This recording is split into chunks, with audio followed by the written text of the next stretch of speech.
के संविधान पर हमला करने की साजिश नहीं चलेगी। मुसलमानों के बहाने पर संविधान पर हमला बंद करो। इंकलाब जिंदाबाद। मुसलमानों के बहाने संविधान पर हमला बंद करो। मुसलमानों के धार्मिक संपत्तियों की हड़पने की साजिश नहीं चलेगी। मुसलमानों की धार्मिक संपत्ति को हड़पने की साजिश नहीं चलेगी। मुसलमानों की नफरत फैलाने की साजिश नहीं चलेगी। मुसलमानों की धार्मिक अधिकार पर हमला क्यों नीतीश कुमार जवाब दो।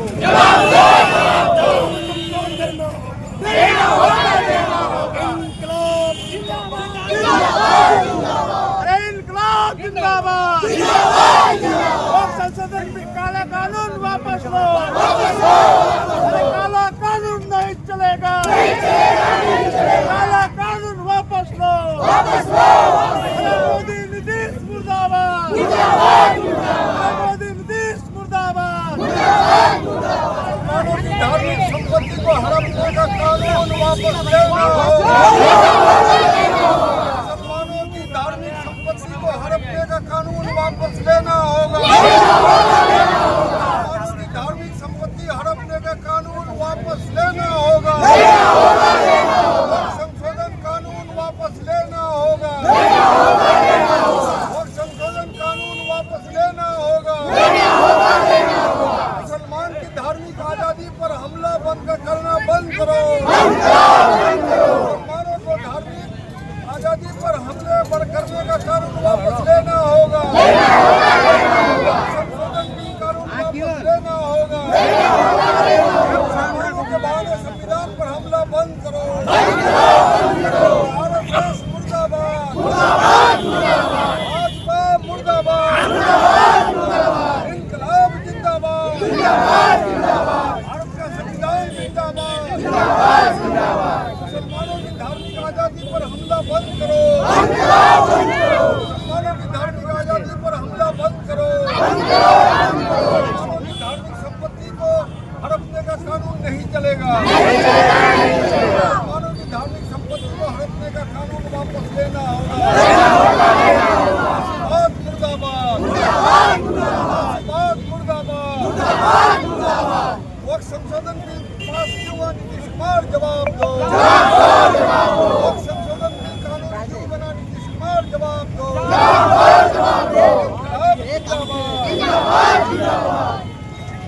और तमाम नौजवानों से मैं अपील करती हूँ कि अपना गांव में, अपना टोला में, अपना पंचायत में लोगों को जागरूक कराने का काम करे और लोगों को कहे कि नीतीश और मोदी दोनों ने मिलकर हमारे लिए काला कानून बनाया है, जबकि हम मुसलमानों के लिए यह काला कानून सही नहीं है।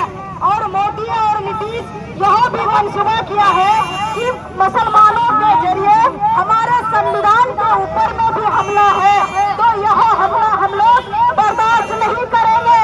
हम लोग इसका जवाब देने का काम करेंगे। यह काले कानून के विरोध में हम लोग को अगर लड़ना पड़े और जान भी देना पड़े तो हम यहाँ का युवा या चाहे महिला या बुजुर्ग कोई भी पीछे नहीं हटेगा। जहाँ तक की सवाल है कि कब्रिस्तान उजाड़ने का आ गया है और जो है मस्जिद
लोग चिंतित हैं, इसीलिए कि हमारे बुजुर्ग चाचा के लिए हम लोग चिंतित हैं।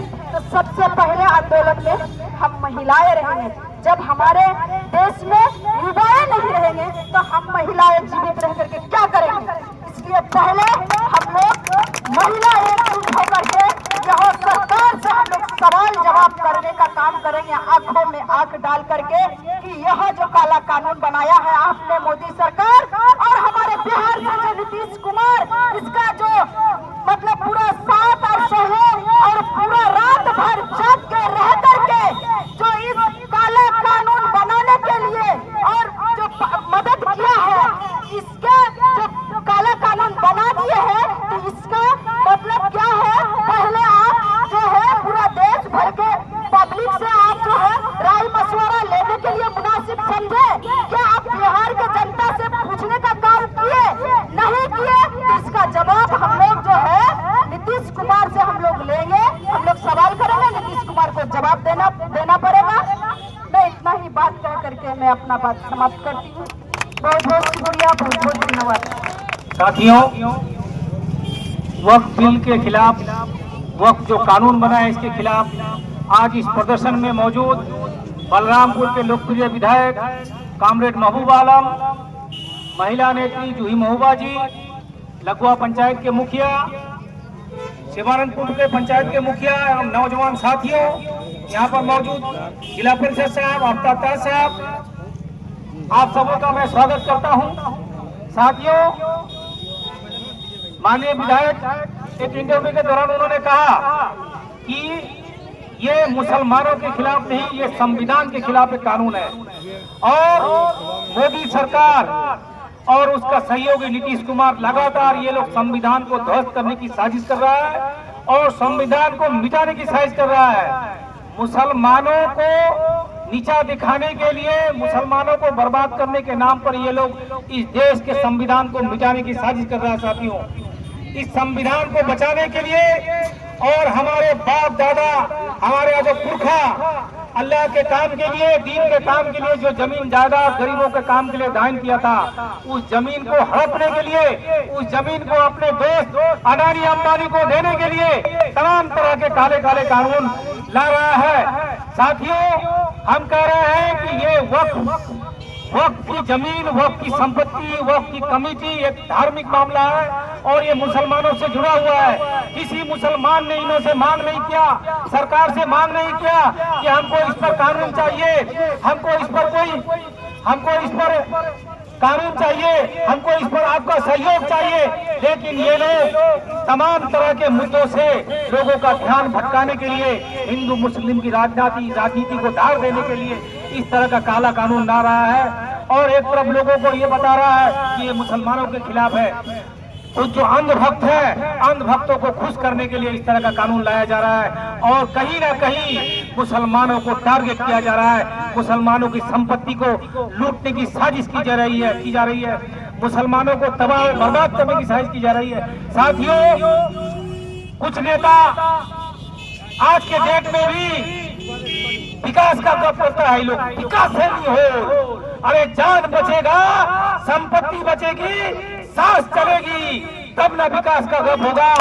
लेकिन मोदी सरकार और नीतीश कुमार की साजिश है कि सांस रोक देना है, मुसलमानों का सांस रोक देना है, संविधान को मानने वाले लोगों का सांस रोक देना है, इनका चलना मुश्किल कर देना है, तबाह कर देना है। साथियों, पहले संविधान बचाना है, जान बचाना है, सांस बचाना है, उसके बाद विकास।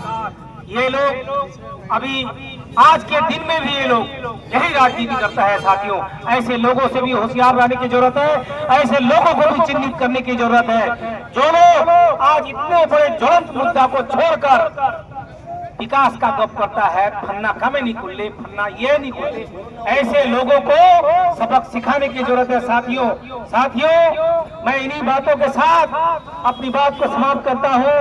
जय हिंद, लाल सलाम।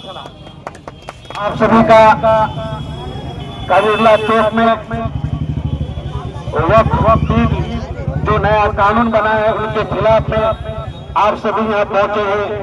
हम सभी का एक जोरदार तालियों से स्वागत करते हैं। दोस्तों, मैं ज्यादा क्या बोलूं, मैं आप सभी से एक रिक्वेस्ट करता हूँ दोस्तों, आपने देखा 3 तलाक का मुद्दा, हम सभी खामोश रहे। आपने देखा NRC का मुद्दा, हम सभी खामोश रहे, सड़कों पर उतरे, हमने अपने अपने बलिदान भी दी। आपने देखा दिल्ली में क्या हुआ, शाहीनबाग में क्या हुआ। जब से भाजपा की सरकार आई है, इनको अपने काम से कोई मतलब नहीं। देश कैसे चलेगा, देश कैसे आगे बढ़ेगा, उनको कोई मतलब नहीं है। उनको सिर्फ मतलब है मुसलमानों के ऊपर अत्याचार करो और वोट लो और शासन करो। दोस्तों, ये केस कब तक चलने देंगे और हम लोग कब तक सोते रहिए?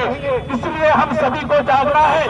और हमारे जो रहनुमा है दोस्तों, मैं आपको बता देना चाहता हूँ, ये नीतीश कुमार, ये रामविलास पासवान, कुछ लोग उनके पार्टी करते हैं और इफ्तार पार्टी में उसको दावत देते हैं, टोपी पहनाकर सेक्युलरिज्म का भंग रचते हैं। मैं आप सभी से ये कहना चाहूंगा कि आप सावधान हो जाइए।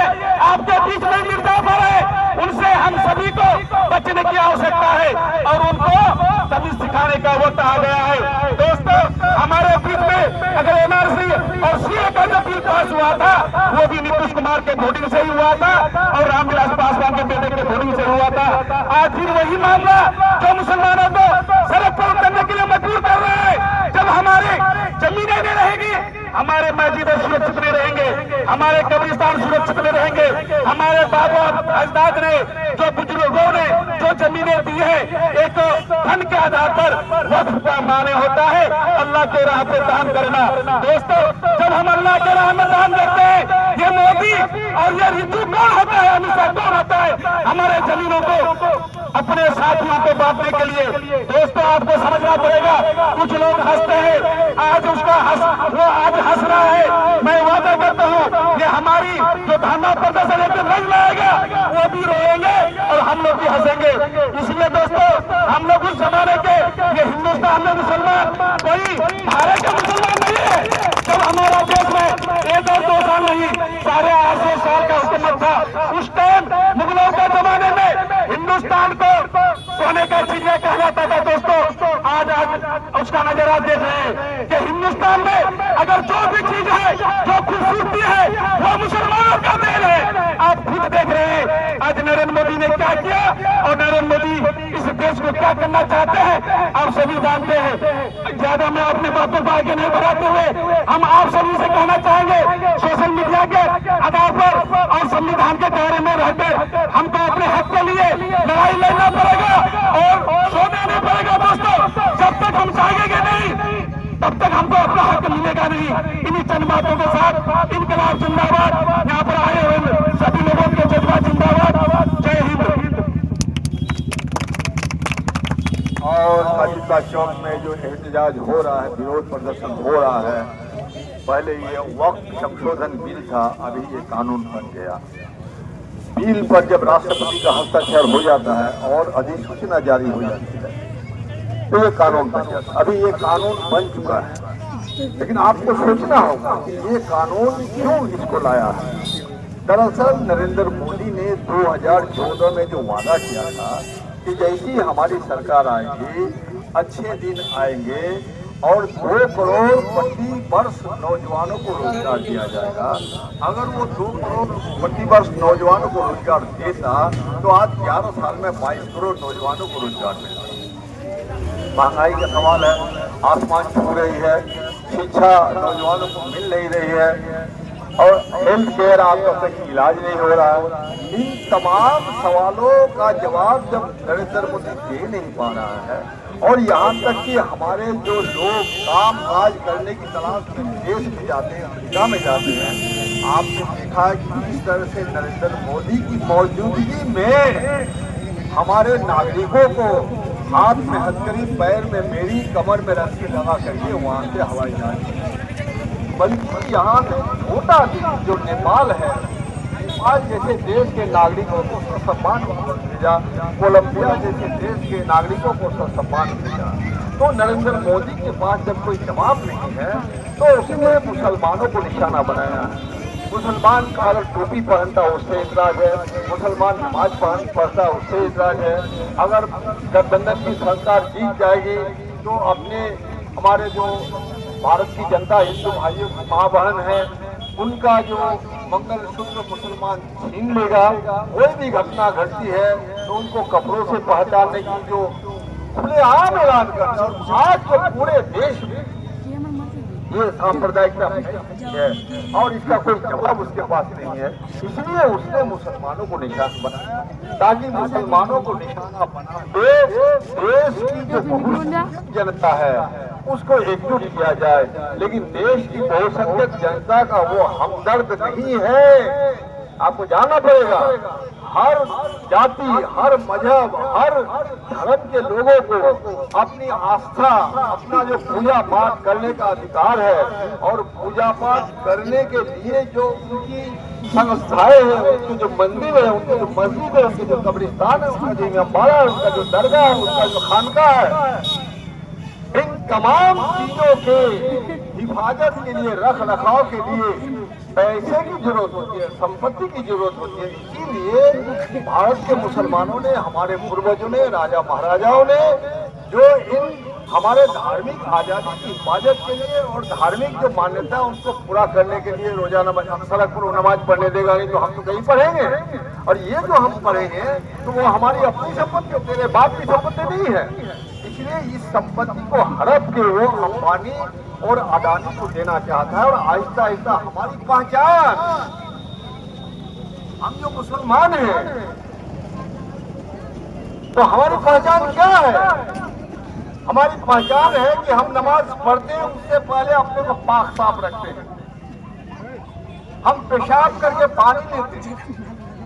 एक पेशाब खाना बनना चाहिए, तो कौन देगा आपको पेशाब खाना बनाने के लिए?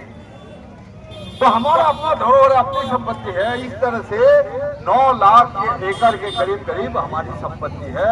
लेकिन जो दूसरे धर्म है, चाहे सिख है, चाहे बौद्ध है, चाहे जैन है, चाहे आपको हिंदू धर्म है, हिंदू धर्म के उड़ीसा, कर्नाटक, आंध्रा और तमिलनाडु में उनके मंदिरों के पास करीब करीब 12 लाख एकड़ जमीन है, और अचानक उसका मुसलमान, गरीब मुसलमानों के लिए हमदर्दी हो गई, हमारे खिलाफ कानून बनाता है और बोलता है कि मुस्लिम बहनों के लिए कानून बना रहे हैं हम, हमारी मुसलमान की बाल बच्ची कैसे रहेगा, उसकी हिफाजत हम करेगा। तू क्या करेगा? हिजरा? अरे हिजरा बीवी को छोड़ के तुम भाग गया प्रधानमंत्री, शर्म आती कि नहीं है तुमको? अरे तू नपुंसक है, क्या है? जवाब देना होगा और खुले हम जवाब लेगा। ये अगर जंग है तो जंग ही सही। इनका एक नालायक कोई मंत्री बयान देता है कि अगर कानून को जो नहीं मानेगा, कानून का जो विरोध करेगा, जालियानवाला बाग के तरह से नरसंहार होगा। और ये जालियानवाला बाग का जब नरसंहार हो रहा था, तुम लोग अंग्रेजों के जूते चाट रहे थे, आरएसएस और भाजपा के लोग। हम मुसलमान हैं तो हम करबला का मैदान भी हमने देखा है, हम हिंदुस्तानी हैं तो हम जालियानवाला बाग की शहादत को भी देखा है, और हमारे हजारों 50,000 मौलानाओं को आजादी का 1857 के गदर में, स्वतंत्रता संग्राम में सरेआम मेरठ से मुरादाबाद से दिल्ली तक सड़क पर लटका दिया। कोई पेड़ की डाली नहीं थी जिसमें किसी मौलाना का लाश नहीं लटकता था। उस शहादत की बुनियाद पर हमारी विरासत है, हमारा वजूद है, और तुम हमारा वजूद को मिटाने चाहते हो। अरे दुनिया मिट जाएगी, हमारा वजूद नहीं मिटेगा। तू मिट जाएगा, हमारा वजूद नहीं मिटेगा। इसलिए इनकलाब जिंदाबाद, मायूस होने की जरूरत नहीं है दोस्तों।